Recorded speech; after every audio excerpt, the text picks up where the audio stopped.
Hello, podcast listeners. This is your host with the most. Have you ever had to put a diaper on a dog? Well, guess what? In the first 5 minutes, you're going to find all about it and some other stuff. And by the way, if you'd like to help support our podcast, visit jjmeetsworld.com where you can donate to our Patreon, pick up some killer swag at our merch shop, or click the link to Apple Podcast and give us a 5-star review. 1, 2, 3, 4.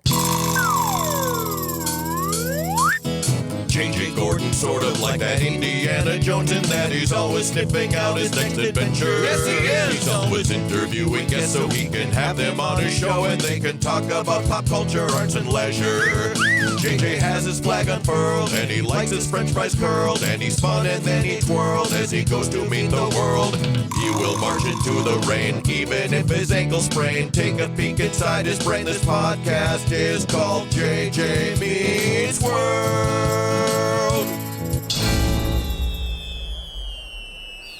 Tucker, I've got some good news and I've got some bad news.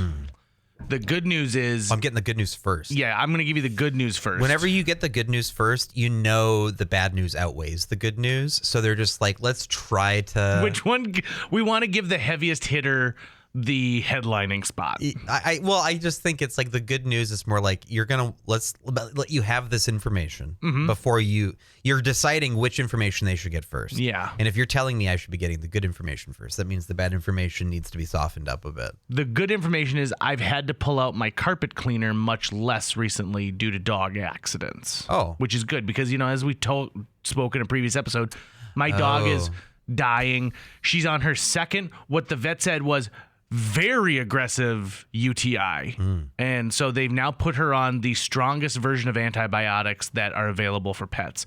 So much so that there's a fatal, like there's the risk of her dying because of taking these antibiotics because they're so aggressive. But I was like, well, if I don't do anything, she'll die as well. So you might as well roll the dice, right? So that's my good news, is that I've had to pull out my carpet shampooer less. The bad news is I now know what it's like to have a pet that has to wear diapers. And we have had to put Neely in diapers because my understanding is with a urinary tract infection in a female dog, they constantly have to go to the bathroom, but like nothing's really coming out. Gotcha. So every now and then it's like the floodgates open and you get a lot of pee. So every now and then, like, she'll just be sitting there and then she'll suddenly stand up and just like get in squat position. Yep. So in like the course of an hour, she could try to pee 4 times. Got it. And it's been so hot that I haven't been able to just leave her outside because that's where her happiest place is, being outside, knowing you can use the bathroom. Yeah. I liken it to this. If I were to go out and eat... That's how I feel in my backyard. I was going to say, in my bedroom, I've got a built-in bathroom, right? Yeah. And it's the bathroom that... if I'm feeling sick, whether it's coming out from the top or the bottom, that's where I want to be because it's the closest toilet and it's private, right? I don't have to worry about anybody else getting up my grill for any reason. I don't have to worry about a neighbor coming over and being like, I'm so sorry, but our water's turned off. May I use your bathroom? Or maybe I have a British neighbor. Can I use your WC? I like that if you were in the downstairs bathroom and then a neighbor came over, you'd be like, this wouldn't have happened if I'd used the upstairs bathroom. It is 100%. I mean, because Jill might show them down to the downstairs bathroom. And then she'll be like, hold on. Like, she'll try and open the door and like, oh, it's locked. That's uncharacteristic for the basement bathroom. And then she'll knock on it. And even though the lock should indicate that the bathroom is taken, she'll still knock and be like, hello? Wondering if maybe I had let in another neighbor. Our neighbors are constantly coming over to use our bathroom. I do. We are the gas station of 9th Street. I will say it does give me anxiety, that moment of reaching for the bathroom door handle. Not sure if someone's in there right now or not. And if it's going to be a moment where you try the door and it doesn't open, because now you and them have both had a moment where you're there. Have I ever told the story of when I went to Samurai 21 on this podcast? Like, easily the most embarrassed I've ever been in my entire life, bathroom related. Maybe. I'm thinking of the time you found someone like smoking crack in a bathroom. That was horrifying. That was a different thing. Okay. That was the scariest bathroom. This is the most How far off the mark of the original conversation are we right now, by the way? Pretty far. I think we keep adding, because I just want to track what the original thing was. We are 3.5 minutes into this podcast, and we've already covered a lot of ground, and we're getting real deep into bathroom stuff. Because your dog has diapers. My mom's dog has diapers now, too. Oh, Juno no. does. It's incontinence with Juno. Yeah. So every once in a while, it's like, middle of the night, she goes to the bathroom, so we got to put diapers on her at night. And so then you just, like, checking a diaper in the morning. to make it seem less real, I've been calling them diapies. And like, How does because like when you say blunt the diaper, edge at like all. it does, it absolutely does. If you're like, this dog's wearing diapers, you're like, oh, that poor dog. But No, if you're no, like, he's this wearing- dog's wearing diapies. he's wearing dyes? But isn't Di the nickname for Princess Diana? Didn't they call her Di? I have no idea. I don't want people to think that she's wearing commemorative Princess Diana clothing. Yeah. That seems a little cheap. Yeah. And we probably don't want to say dye. And my British neighbor who came over to use the WC gave it to her. Close to dye. It was Di. You probably don't want to say it in those instances. But I feel you because I've been in maybe not the diaper situation, but in that sort of end of life care situation with a pet where it's like, it could be any day. It could be a while. I don't quite know. My pet is suffering. I wish I could make the suffering go away. And like, Jill and I we've talked about a lot of stuff in our lives together, but we can't seem to broach the conversation with each other, even though we've talked to other people about the day that we may have to put her down. I should have brought it up with her today when I ran into her at the Red It was River a prime Market. opportunity to be like, did you get a knife sharpened? Are you buying some shallots? Have you thought about chemically killing your dog? Yeah, just right next to the cucumbers. Mm-hmm.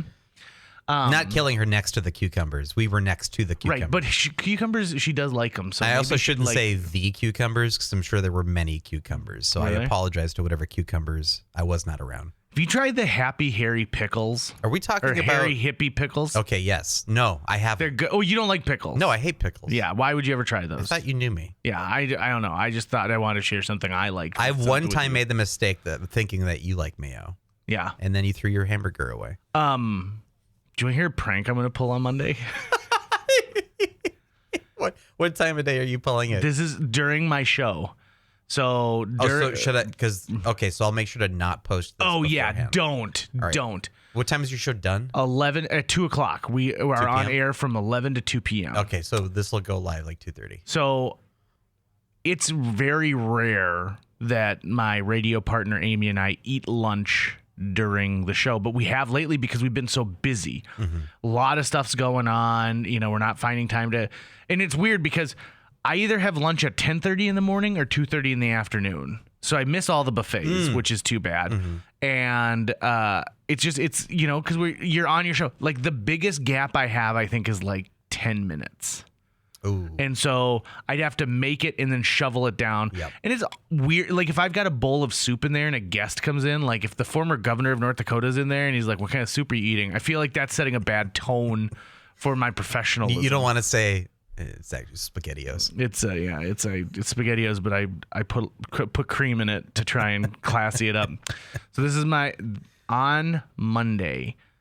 My plan is this. So my plan that I did earlier today and have executed now is to tell Amy that, like, man, I'm hungry. We should have some lunch. Why don't we go plan our lunches right now? And get her to go. She's really good about bringing lunch to work. Let her go grab whatever she has for lunch and then come in here. And then while she's eating it, she's like, aren't you going to have anything? Oh, yeah, you're right. I'm going to pull out a jar of Miracle Whip and I'm going to open it, put a spoon in, and just like spoon feed myself 3 giant dollops of Miracle Whip and have her jaw drop. On air? No. Oh. Like this is off air. Oh. But I'm hoping that it spills onto on air. And here's the thing. I don't eat Miracle Whip. I think it's disgusting. It is mayonnaise's, like, not twin brother, but like how can these brothers be so close together? I actually don't know what is functionally different in like the makeup or composite. I just know I just go for Hellman's. That's what I'm to understand there's a tangy zip in Miracle Whip. Okay. But I discovered that Miracle Whip is the same color as Extra Creamy Cool Whip. And so I'll actually be eating Extra Creamy Cool Whip, which is delicious. And she's going to think I'm just eating straight up fucking Miracle Whip. If I were to release this episode before that show, there's And a more people chance tuning in? she could prank you back and swap that back out. There is. For Miracle Whip. Oh my God. So that you think you're about to get a big mouthful of. You know what? I'm gonna have multiple jars of Miracle Whip in my office, and then I'm gonna put a secret marking on it, so only I know. It's a very Houdini-like thing to do. I guarantee you, Amy wouldn't do that too because she would be risking you vomiting on things. Yep. You know that would be that. She's not going to take that risk. Do you remember that time that She's a parent? She cleans up enough vomit. She doesn't want to deal with it here. We said, "Hey, listen, if we get 600 Facebook likes, I'd eat a big old spoonful of mustard. Remember how that turned out? That was I can't great. drink or Dr. Pepper anymore. I loved it. Ugh. That was great. Should we do another one? No. Yeah, we should. No. Yeah, there's plenty of metrics out there that we haven't met yet. I would rather pay for a click farm to create fake listens on like multiple browsers with tabs open. That's what I'd rather do. Did you you were mentioning, maybe I can't remember if it was in the pod. I think it was in the pod. Maybe it was off. You were looking for laser discs. Yeah. Did you find anything yet? No. Do you have a list of Laserdisc wise what you would want to go for? Like what would be your top? Like if you were like, okay, JJ, you are instructed to go on eBay right now and buy one Laserdisc. Mm-hmm. What's it gonna be? Muppets Take Manhattan. Okay. Because my neighbors had that as a laser disc, and I thought it was the most beautiful thing I'd ever seen in my life. The way they took it out of the gigantic slip cover, the way they had to center it on their like platter to put it in. I thought it was amazing. That's amazing. You know, you've really had an impact on the local, a measurable impact on the local VHS media circuit, because I went to the Arc on 32nd, and because I had seen some of your handiwork already, but it's grown. Like other people have been participating in it, which I love, and so it's getting bigger, and I really like that, and I'm hoping the other thrift shops will start to pick up on it. I think all you have to do is start it, right? Like that's the only thing. But you told me something that filled me with fucking rage though right before we started, which is you walked into a thrift shop and someone referred to you as the VHS guy. And I'm like, give me a fucking break. This weekender, this absolute fucking carpetbagger. I ship my motorcycle to Sturgis and ride all weekend. I'm a warrior. Yeah, well the difference is I have this huge following of people. You're a local celebrity. Now here's the thing. I think I may have done something that's going to benefit both of us, which is I've received 2 calls at my desk from people saying, hey, I got just a bunch of tapes I want to get rid of. Do you want to come get these tapes? That is the best thing in the world. And like, I think these are people who are like, I'm cleaning out my mom's house, right? And so my mom held on to all the VHS tapes. And so it's You or the Boys Ranch, but I like listening to you on the radio, and so maybe you'll give me one of those caps with your logo on it. Well, here's the thing. Even if you were to give it to you and me to go through, most of it's still going to the Boys Ranch. Right. Right? Like, well, technically that's actually not true. If they give it to you, most of it's going to the Boys Ranch. If they give it to me, it's going in a big pile. Yeah. Once the pile gets big enough, I sell it for $80. There you go. So it's actually JJ. But it's still good. It's still good. It's still finding a new home. Yeah, someone will buy it from us, and then they'll donate it to the it's Boys perfect. Ranch. It's going to end in the Boys Ranch or the landfill. Every now and then I've used my power on the radio to create something like that. For example, my mom down at our old lake cabin used to spray paint in these bright, vibrant colors old cream cans from dairy farms, and then do things like put pussy willows in them or cattails, and like they were these big, huge, like dried flower decorations that she could have inside or outside. And I was always like, I really, that was something that really reminded me of my mom. Like, I should see if I can get a hold of like an old cream can. And so I went on Facebook Marketplace, and people were like, I know what I've got. $50. I'm like, I don't want to spend $50 for something that's had like old cream in it for 50 years. I know what I've got. I went on the radio and I was talking about how I was looking for cream cans. That day, 3 people dropped them off. One of them was in a big plastic bag because they're like, I'm pretty sure there's bees in this one. It's like, why would you give it to me if it's full of bees? Yeah, years ago, I was getting into RGB video gaming and wanted to find an old CRT monitor with RGB plugs and just put hey, if anyone has any connection to something like this, let me know. And within 30 minutes, I got someone from WDOY going, we have one just sitting down here. It's heavy as hell. Come take it, please. Just grab it. Just come grab it. And so I'm like, thank God, because that would have cost me a couple $100, if not a couple $1,000 to buy that. Holy moly. On eBay and get it shipped. Well, you got a real winner. Yeah, so things like that happen. I'm proud of you. Okay, so you're the VHS guy now. What's the next step in your plan then? If you're going to have my VHS vote for VHS mayor to make the VHS town better, what are you going to do? What's your next step? I know that by nature we're all loners, but a slight amount of organization could really benefit the entire community here. Now, I'm not talking about something where you have to pay some kind of dues or tax. And certainly we want to separate the people who are not serious about this from those who have an actual feeling. So if I were to be elected mayor of Fargo's VHS, one of my first activities would be to start a dedicated subreddit that gets a lot of action, that includes people I know who are expert hunters in other areas, who are constantly monitoring things like Craigslist, Facebook Marketplace, et cetera, as well as invite people from other communities to make sure that we are really, you had a big fun. You had a lot of good stuff that you got out of Grand Forks. Stuff that I think a lot of us in the VHS collecting community would like. And so why are we not sending scouts? Well, but I mean, think at the same time, though, like if these were precious truffles, right, which grow in certain areas and are very valuable, people who hunt truffles don't then share their information with other truffle hunters. But so by growing the community, you actually lessen those of us who care about this ability. I actually disagree with you because you think everyone's looking for truffles, and they're not. We're all foragers looking for something the forest provides. You're right. I'm stress testing your idea. Because let's say that you and I are both active in the subreddit, but all we want is Star Trek IV: The Voyage Home. We just want that because we love whales, we love the 80s, we love the nuclear vessels. Right. I understand that there is now some competition between you and I, but I actually don't think so because our title search is completely different. Really? I think it's like with me and say Jeff Knight. There's actually more crossover between what Jeff Knight and I are looking for, but I wouldn't consider him a competitor, because there is enough of a Venn diagram separation that is beneficial to help each other. And that's what I'm saying is like, but that can only get so big.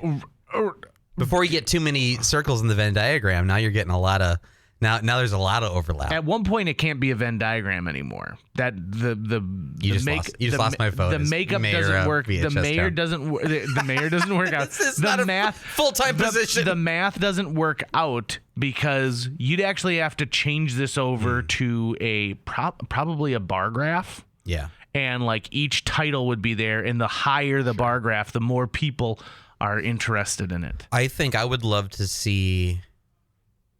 And this is collecting. We could swap the word VHS out for precious moments, for military World War II memorabilia. Right. Like this happens in every segment of the collecting world of anything. Right. Yeah. So let me ask you this. Is there a place you go that you don't tell me about? No, I've actually been completely open about all the places in town. You've been very transparent? Yeah, I have been. Because here's the thing. Even when I share that information, I know 99.999% of the people who have it, even if they're kind of interested, might go once and then we'll just be kind of done anyways. One of the things I like is the idea that we all share the resource of this is what I'm looking for. For example, end of the month, my company is paying for me to go to Minot to broadcast. Ooh. I could do a full sweep of all the thrift shops in Minot and then report back about what I found. Yep, absolutely. And so I could bring that back. I had another coworker recently who went to Williston. Now, he would not do this for me because he would go, that is stupid. But on the off chance I do find one, I'm a frequent guest of our podcast, Madison Quinn, is heading to Iowa to cover the Iowa caucus. And I'm like, hey, while you're in, is it in Des Moines or Boise? Well, Boise's in Idaho. You sent him there. How do you not know? He's not there yet. Did you send him to the wrong place? And he's driving, so I don't have to worry about a flight. But he'll that's another opportunity for us to send scouts into the world. Yeah. I'm heading to the Twin Cities to go see a musical in the not too distant future, and so I've been wanting to go there big time to hit the shops because there's just so many. There's so many. There's a place apparently up in Findlay that's known for it. Really? That is it's curated inside the store already, so they don't need organizers and it's. Yeah, it means their prices might be a little high, but that's okay. Right, but if I'm looking for those things I've been looking for a long time, absolutely. Or you want a pristine, the grading that people do on this. Also, I have received a couple complaints from people saying you talk about VHS too much in this podcast. Maybe you should spin this podcast off and have another podcast that's about VHS I collecting. highly doubt you've heard from a single person. I have. In respect, should I tell you who's been the most vocal about it? I hope it's Rachel Hoffman. No, it's not. It's not. She's not the most. Let me put it this way: she's not the most vocal about it. Okay. No, the most vocal about it is Natalie Deutsch LaPlante. She's like, enough, guys. But I was like, Natalie, I think I could get you into this. You love going to thrift stores. Yeah, remember all the times that your eyes would roll when I would start talking about it? Yeah, exactly. and now you're in it with me. She's the one who turned us on to St. Vincent's, so she can take it and just shove it. So I think that she's like, oh, I heard the one episode where Tucker was talking about being interested, and now it's like episode 96. This is called Tape Regret. But I'm actually at this point in my collecting journey right now where, so I've got a big spreadsheet with everything I'm collecting and what I'm chasing, like my chase list. What am I looking for? And most of the things on that list right now, I could go and buy them on eBay, but I'm spending. That's not fun. But it's not fun.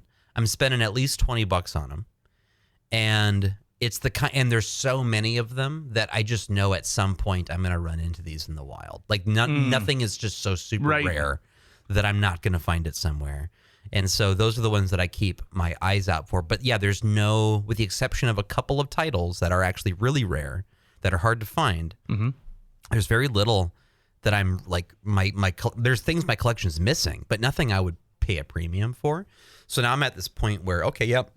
It's basically just hunting in the wild for the most part, unless I find a crazy deal on something, which means my collecting has gone down a lot. I'm taking home a lot, very much less. So in actuality, there's not much that you and I are competing for, right? Because I've already satiated most of what I want to do. Thanks to a haul that I made just today at St. Francis. Wow. Okay. So I was just at St. Francis yesterday. So I'm interested to see. I'm thinking back on what I saw on the shelves that I think. What time did you go?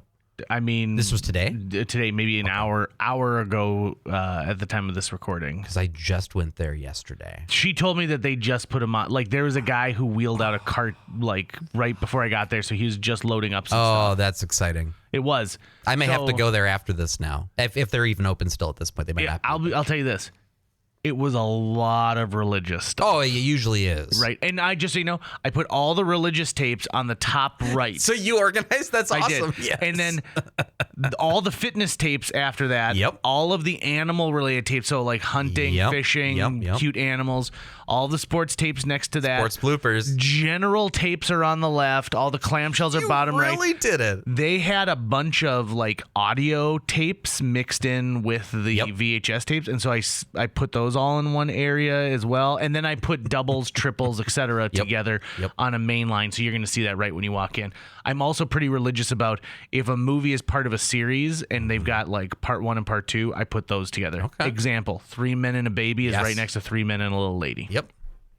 My haul was someone brought in their collection of SNL best of tapes, and I got 4 of them. I had seen that. Okay. And so, like, I was very excited about that. Nice. So that's another thing I'm looking for is the SNL best of, and I would actually accept those on DVD as well. Good to know because I do see SNL stuff a lot. I used to have some. I might still.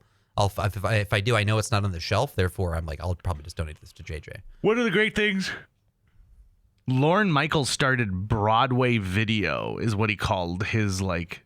He started that? Yeah, his VHS production company. Oh. Yeah, because he's got his hands in everything. He's a smart guy. And Broadway Video, like you'll notice that he turned into Broadway Productions, like for when he produced the SNL movies. Anyway, Broadway Video,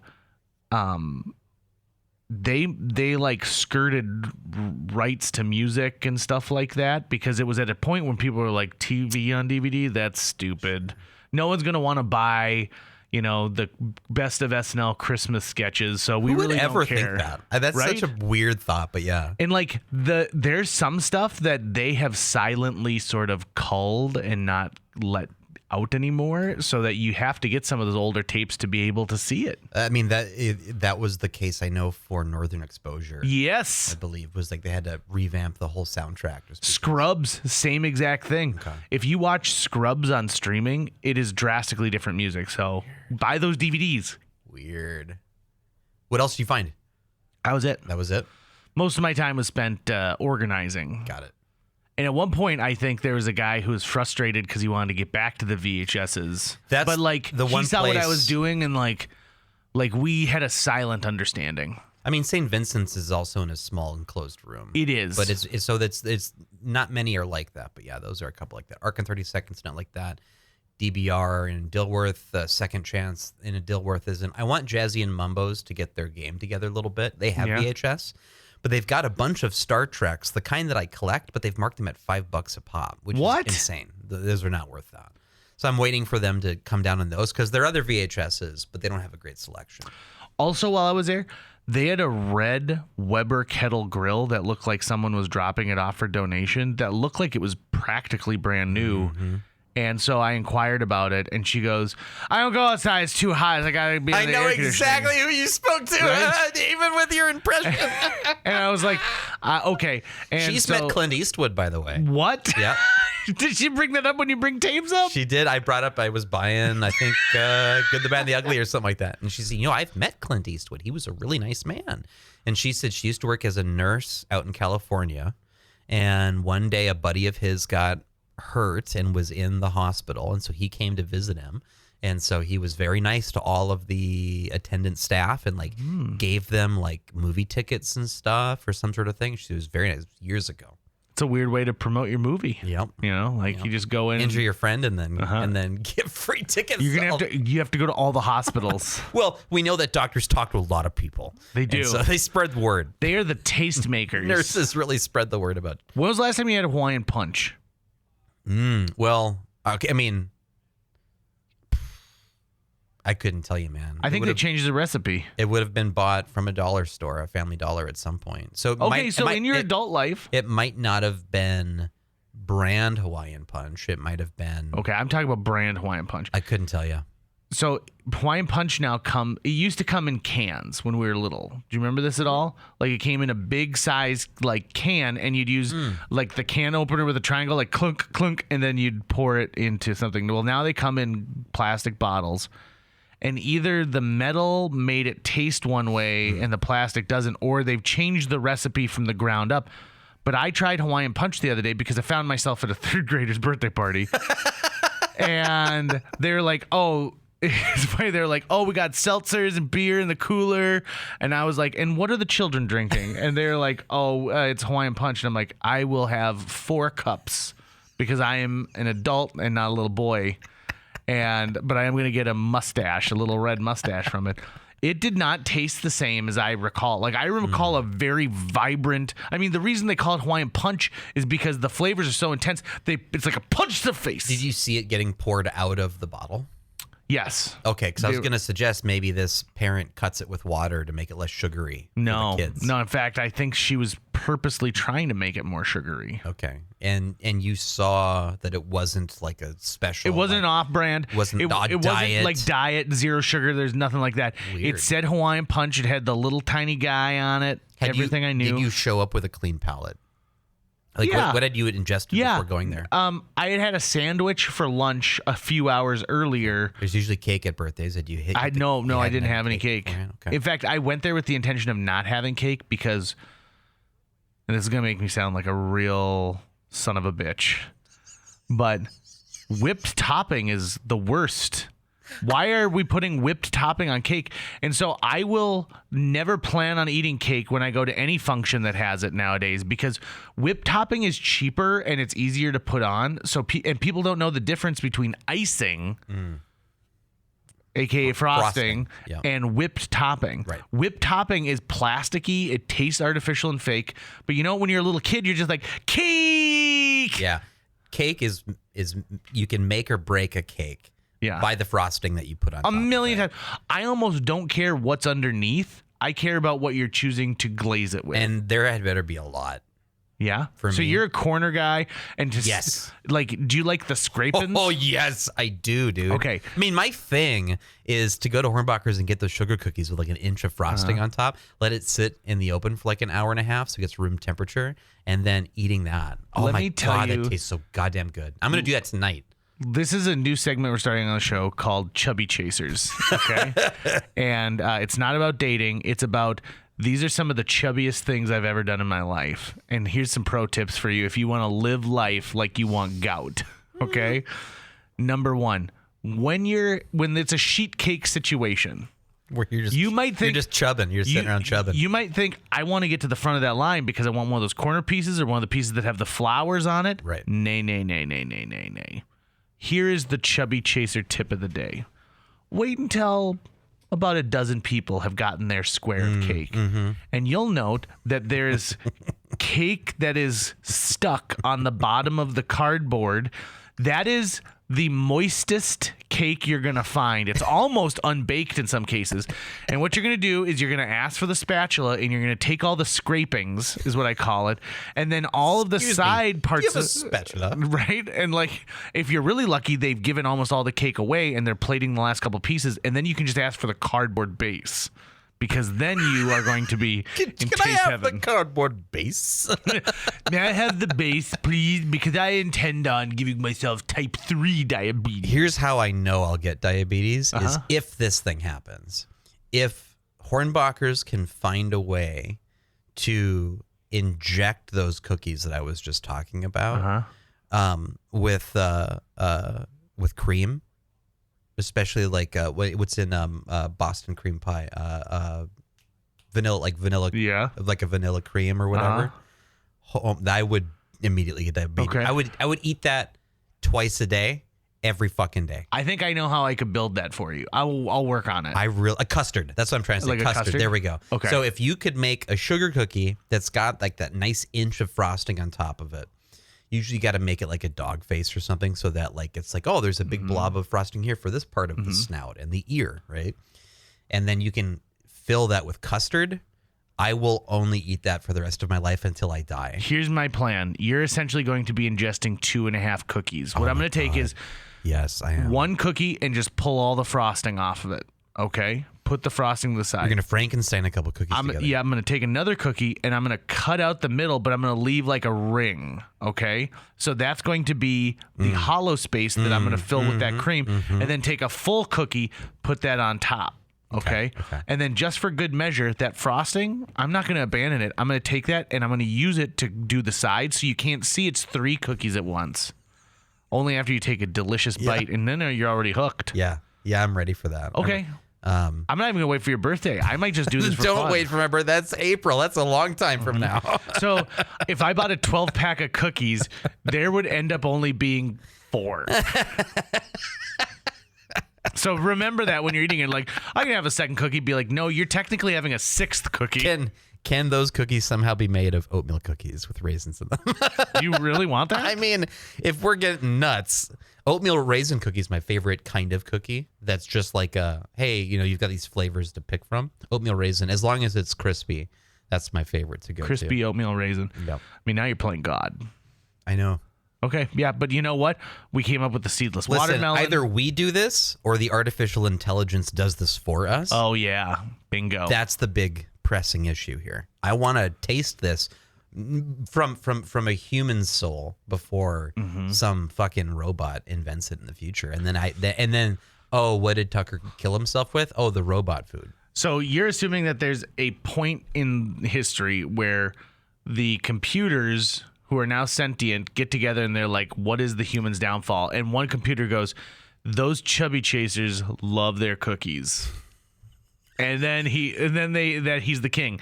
He is Dell Pavilion 1168, and he is the king of the computers because he was able to suss out the fact that humans love cookies. I think as a brilliant computer, he would understand that chubby chaser means something different. You think so? Yeah. He's like, I used to have an owner who asked about a lot of chubby chasers. Also, why do they call it cookies for websites? It's like, we will accept all cookies. Do you know that? I don't know the basis of where calling it cookie comes from. No. Neither do I. No. which is weird. I also don't understand why they call it a mouse. Because it looks like a mouse with a tail. It might just because it looks like a mouse. Those are the kind of facts that like we could look up real quick, but it's like I'm not going to. Yeah, like I don't have to. I ain't nobody got time for that. I haven't even eaten yet today. Like I need my blood sugar's too low to go and like look up. Oh these sort yeah, of things. that's what happens when you have diabetes. Yeah. You gotta start watching out for your sugars.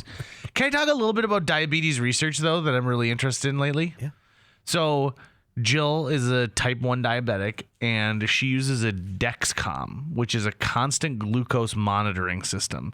It's got a small battery and a Wi-Fi or like a Bluetooth transmitter in it.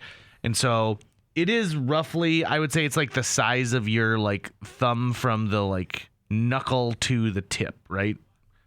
If you have the same hands as me. So I'll figure out a way If you for have you the to gauge if you it. have the thumb that's precisely the size of this thing. If you've got John Wayne hands, because my hands fit perfectly in John Wayne's when I went to the the Chinese theater. Yeah.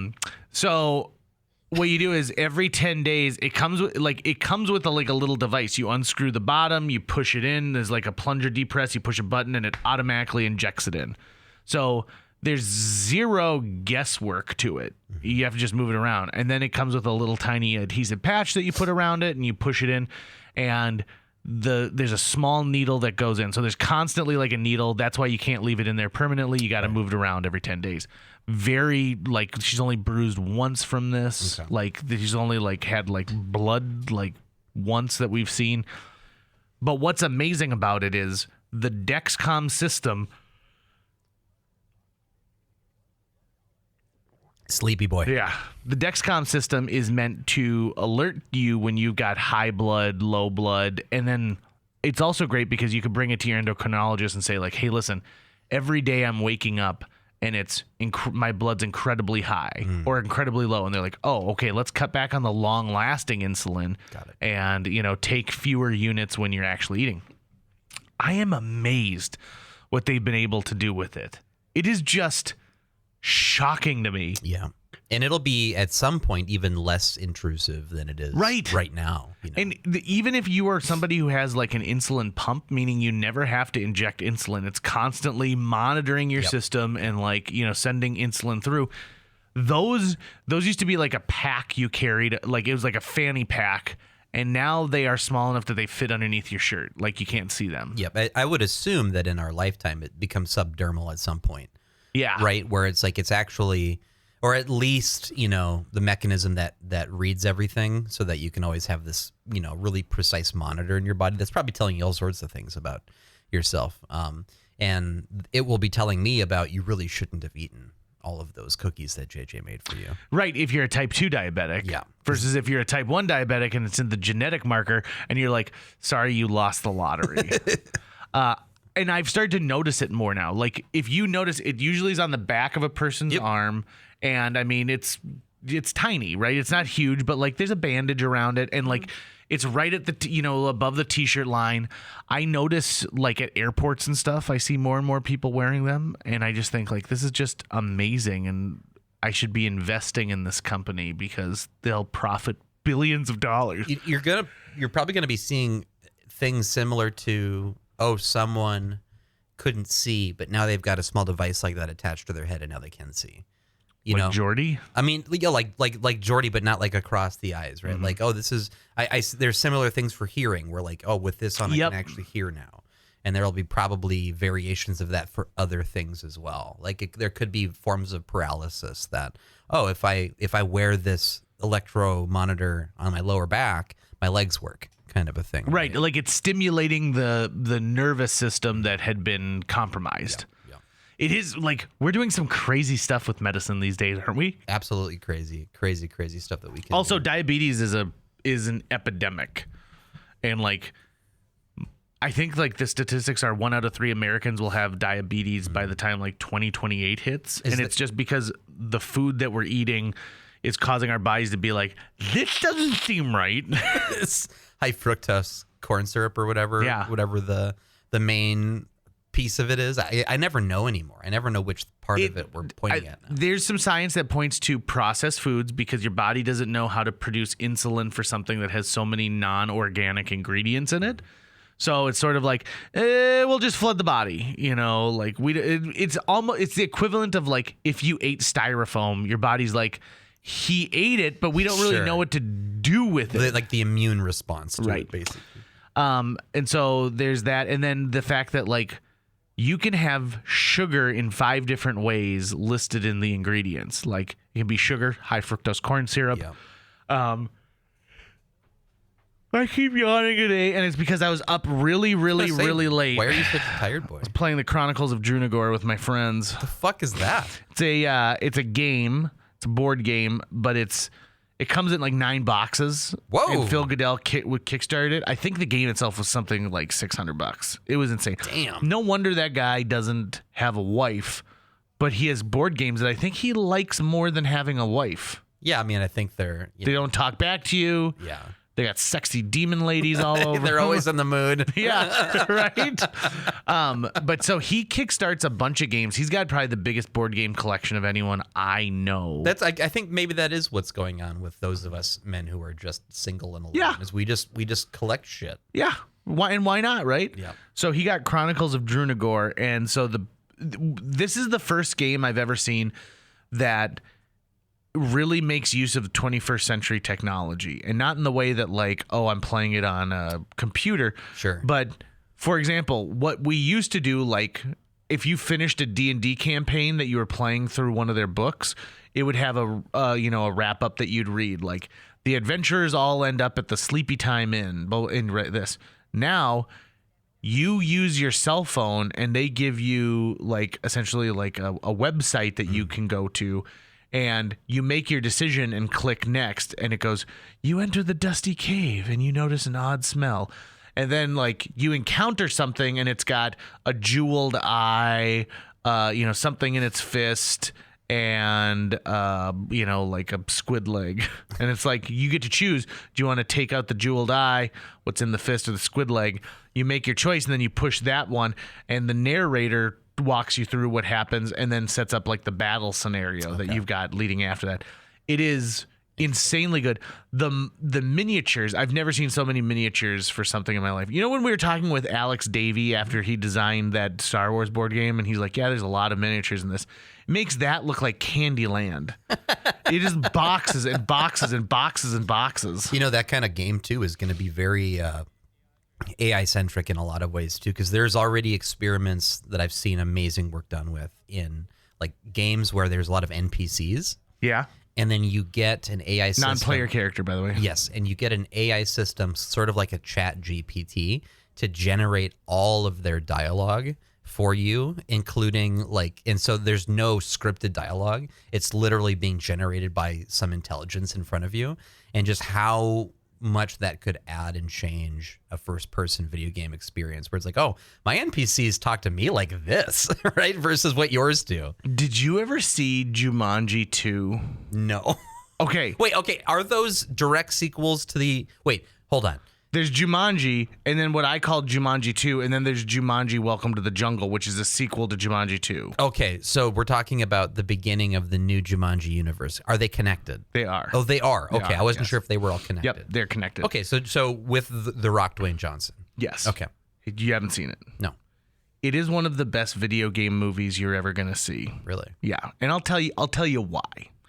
So, in the first Jumanji sequel, and I can't remember, it's Jumanji like Spirits Within or something like that, right? So the Jumanji board Tale of Two game, Kitties. yeah, the Jumanji board game has turned itself into like a Sega Genesis style game in the 90s, right? And so it sucks a kid in the same way it sucks Alan Parrish in at the beginning of the movie Jumanji. And is this the exact same board that was used in the Robin Williams? Right, but it you can tell how it's a cursed object because it takes itself from a board game, which is what people played at that time, Okay. and has, and changes itself into a video game system. Okay, because like in the time of the Robin Williams one, in the modern day, video game systems existed. So why did those kids get only a board game? You would think so, but I think this is the reason: is it was like a symbiote and needed to see a host of some kind. And so because they found it like deep buried inside that attic, It hadn't seen a Sega Genesis yet. bingo, right? Or whatever And thing in it this, was like, it sees a Sega, like it sees something and it's like a Super Nintendo. It's like, anyway. Got it. What is amazing about it is this all takes place inside the world of Jumanji versus the world of Jumanji coming into our world was the premise of the first one. So they Right. swap the ideas, right? So first of all, the 4 players all take on a character, right? Like Mario, Luigi, Princess Toad. You take on a character, and so watching them trying to like figure out who they are in reference to the game. So like the jock goes in and he is the one who's good at identifying plants and not running, and so he's like, I hate this body, like, and it tells you like your deficiencies, like swimming will kill him, stuff like that.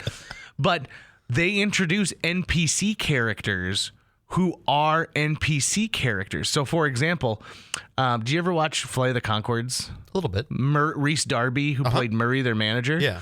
So like after they get there, they get into like an army truck with him, and he goes, "Welcome to Jumanji." He goes, "If you haven't heard," and he gives like the backstory, and they're like, "What is this guy?" And they ask him a question, and he doesn't say anything, and then he turns around and goes, "Welcome to Jumanji. You may have heard that we are," and you encounter him like 3 more times. He's always showing up, and he's got like a plane this time. They're like, "Well, that's the guy." They do such an amazing job, not lampooning video games, but lovingly covering video games in it, that I highly recommend a watch on it. Like, it's especially for those people like us who love that era of video game. Right. I'm trying to think of a video game movie. I guess I haven't seen the new Super Mario Brothers movie yet. But like what would be the best video game movie? I mean, every time a video game adaptation comes out, it's always, is this the best video game adaptation? I always out think there? it's The Wizard, Yeah. which is really... Which is not a video game adaptation. It's video game centered. Yeah, but like if I had... Yeah, no, you're right. But if I Like had The Last Starfighter could be in that same vein. Maybe I should start a shelf of video game movies. You should. Because that's sort of a fun genre to think of, as really just video game as a genre, even though it might be like an action adventure, or what you might call that. I've only been kicked out of a movie theater once in my life, and it was on my 3rd viewing in a row of the Mortal Kombat movie when it first came out. And I was at the Bemidji movie theater, and this is going to show you who I was as a kid.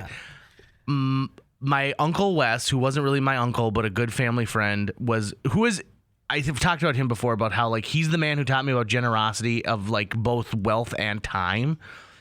He, in this case, was going on vacation with some friends of ours, the Schumachers, and some other families that he knew, and they had rented a bunch of cabins up at this resort in Bemidji. And the day that we were there, and it was raining, because all the kids are in a cabin, right, and all the adults are playing like cribbage in another cabin or something like that. The question was like, okay, well, what should we do today? And I'm like, I want to go see the Mortal Kombat movie. And everyone else was like, no, let's not do that. Let's not do that. And I was like, I'm going to go see the Mortal Kombat movie. So I go to the Mortal Kombat movie. And when I came back, I found out one of the things they decided to do that day was practice kissing on each other. Wait, okay. Yeah, like these older, cooler girls. And I would have been one of 2 guys. You watched Mortal Kombat instead.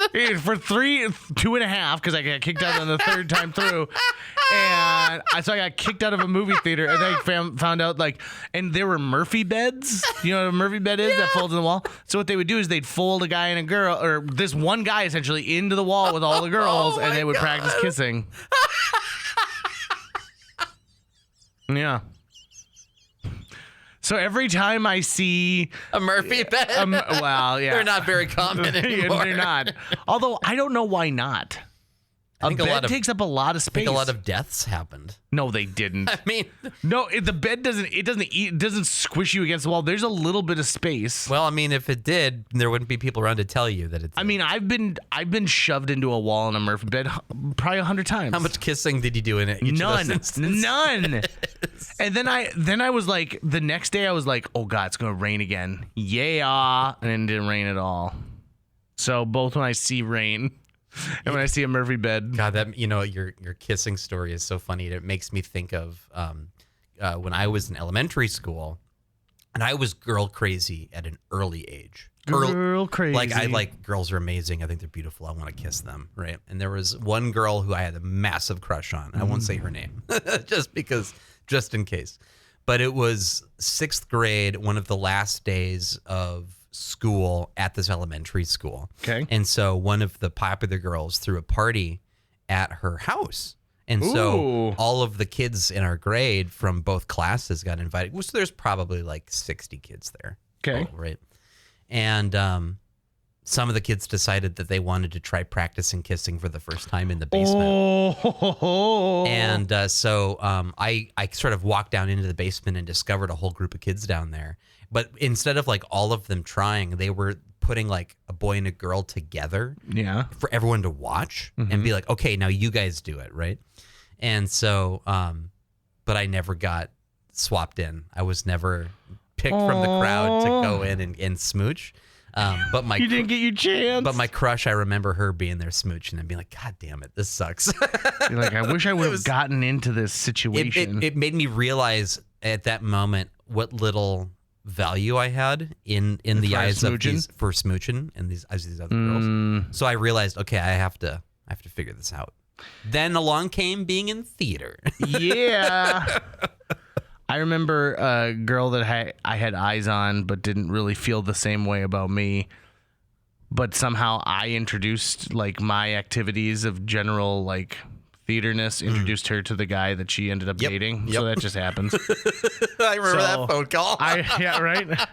I remember her calling and being like, yeah, they had like a massage circle before the show, and like I think he's cheating on me. I'm like, nope, that's really common. We started doing that in high school. Like everyone sits in a circle and rubs each other's shoulders. She thought that was cheating. Well, she thought like she came in and there was like a massage circle going on, and she's like, why were you massaging this girl and another girl was massaging you?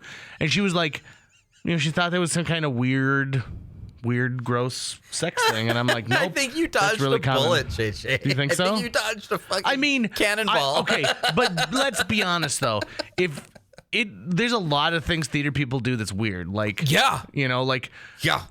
I remember telling Jill when I was in Hand of God, she was like, well, where's your dressing room? And I'm like, well, we just all change like in this area behind here. And she goes, boys and girls? And I'm like, men and women, yes.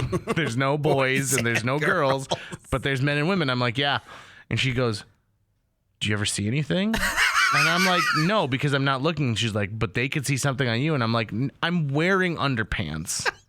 So don't worry. They might see what God has blessed you with. Right, yeah. Right? Oh, no. I mean, I will also point out the fact that because I don't have any butt, my rear end, my butt crack has made a lot of appearances. But I have been getting better at that over the years, which I like. No, there are a lot of like boundaries issues with theater people for sure. Yeah. There's no question about that. Yeah. Yeah. I recently was pitching the improv troupe that I coach at a high school, because they had like a theater day and anyone who's interested in theater stuff. And I don't know if I should read into this or not, but there were 3 big, long, nice tables. And then what I can only describe as the table an apothecary would have if they were training. Like if they were in a room with other like people who are going to become apothecaries. So it was like pretty small. It was like a 3x3 wooden table. Like you would put that into a scene that was supposed to be set like in Frankenstein's Was it laboratory. like aged oak that was untreated or something? Like, No, it just was a crappy old wood table. okay. And so then I was like, so all the other stuff is on these nice tables, and then mine is shorter than everyone else's, and there's not really much like to do with it. And I'm like, are you trying to send me a message here, people who organize this? I don't think they are. I think they are. I think like, you know, give JJ the shit table. Yeah, I think it was an afterthought. Fuck his improv club. I think they were like, oh geez, we forgot, we got to have something for those improvisers. Well, JJ, how big of a revenue generator is that improv club? Massive. Massive. Massive. Massive. Because it costs you nothing, And every month you're making income. There's no equipment rights. Yep, there's nothing. You don't need anything. There's just the plucky energy of kids who still think this is fun to do. Right. The kids who are like, oh, I don't want to commit to a script. But I'm like, listen, improvising will make you a better performer. Mm-hmm. And I made a pretty bold, like, promise. And I'm like, when we were all giving our pitches to these kids, and I said, and this year, for the first time in Fargo Public Schools history, we will be doing long form shows. And there was this gasp, an audible gasp. And then I said, also, we're splitting the club into audition and then just people who are there for fun. I'll be at that Frankenstein table over yonder, right past the cauldron, but before the staircase that's falling apart. If it was an apothecary's table, you'd think the chemistry teacher would be using it at that moment. But it's too small. That's the thing, is like, it's meant to like be like one jar with a brain in it. Well, you just said you don't need any equipment for improv. How big a fucking table do you need, JJ? I brought an iMac that I was going to show, just have like a, you have a slideshow rolling going on? slideshow, yeah. Yeah. And then I brought a bunch of books so they could look at that. I brought a bunch of like cards that have been personally important to me in my improv journey that are like mantras. Like before an improv show, I would look at like two of them and remember, like, one of them is like, forget your bit and listen. The next one is like, you're not as good as you think you are. There's another one that says, if you're not having fun, you're the asshole. I took that one out of the card list. Protect improv. From what? It just protect the idea of improv. Like, protect it from the people who from the football tell you that no. But even in the theater community, there are people who think less of improv. They shouldn't. They absolutely should not. Right. You directed an improv show. Fuck. Right? I directed an improv show. Oh, I produced that. Yeah. But I mean, the skill set necessary to do improv well is insane. It's kind of right, to do it well. And there's a lot of bad improv. But there's also a lot of bad, like, just theater in general. There's a lot of bad of everything. I would say there's probably way more bad improv just because of how hard it is to do. Mm-hmm. I don't know, because I've never done stand-up comedy, if that's probably even harder to do stand-up comedy. But I think right after that is improv. You watch Teenage Mutant Ninja Turtles Mutant Mayhem. You know what my favorite parts of that movie is? When Michelangelo is signing up for the improv club and he's so excited about it. I love pop culture that dogs on improv because they usually get it perfect. Like, really right. One of my favorites is in 22 Jump Street. Did you ever watch the 21 Jump Street, 22 Jump Street? I've seen the first one, 21. So in 22, they go to college, And so they go, like, Channing Tatum's character is just in awe of going to like the college improv group. And so they're like, could we get a suggestion? He goes, tampon. And they're like, okay, maybe, maybe something else. And he goes, siblings or screw. And like, they're like, maybe from somewhere else in the room. And when it cuts back to his suggestions, it's from the improviser's point of view. So you see the first two people in the rows, and then it's darkness beyond that. And they just hear this like yelling out. And there's another one where it's like in the movie Ted, when the teddy bear that comes to life, Ted is like, should we go like screw with an improv troupe? So they're like, could I get a suggestion for? And they're like, Bill Cosby. And he goes, how about something else? Could I get an important moment in history? 9/11. I think the best part is always finding out the name of the troupe, though. Sure. The name is first of all, you can kind of know without even being told it's an improv troupe. Oh, this is an improv troupe. We're about to go on. In the Garfunkel and Oates television show based on the female comedic duo singers, they get booked at a college, and they think that they're being booked to perform as the headliner for like an improv troupe that's there, and they're like, oh no, you're the opener, like we're pretty big, like we're the Piggling Ganthers because the mascot for the school is Panthers, so they're giggling Panthers. And they have to explain the name to them, and they're like, no, we got it. And like, oh. Yeah, there's a good improv troupe name just makes everything so much sweeter. It's in the same level of, hey, you want to come listen to my band play? Mm-hmm. Hey, I wrote this book of poetry. Like, hey, here's my improv club. You know. Yep. It's that sort of, hey, I'm expressing myself and dealing with the fact that 99% of the planet could give a shit. I can't remember what movie or TV show it is, but there's a girl who's dating this guy who is drastically handsome. He's got a great job, like super suave, and like even like is great, you know, like knows wine and stuff like that. And then he tells her that like he's like in an improv troupe, and so he asks her to come to the improv troupe, and he is the worst improviser. Like he does stuff like that. Like this movie came out like within the last couple of years, and I remember this scene because they're playing freeze tag, and someone's like, I've got your daughter and I'm holding her hostage, and then he forces himself into the scene. He goes, and it's $1 million, and then he goes, isn't that right, mini me? And he looks at like another person like in the line, and you can tell that he's done this before, and they come forward and they get on their knees. They have And like all he does is like movie quotes that derail the scene and don't go anywhere. Like they just ruin it. And I think probably the best version of bad improv that's been filmed is in The Office, when Michael is talking about going to his improv class and like he constantly pulls guns out in the like improv scene. And I think it's so good because he himself, Steve Carell, is such a talented improviser that he has seen those level 1 people who are like, Doug, you're the funniest guy in the office. You've got to go. Wait till they get a load of you. My first year doing improv, I was the gun guy. Oh, yeah? That was constantly like the thing, because I would see it. I was basically ripping off Colin Mockery doing karate chops on people from Who's Line, because he would just suddenly end a scene with, oh, and then now a karate chop comes in.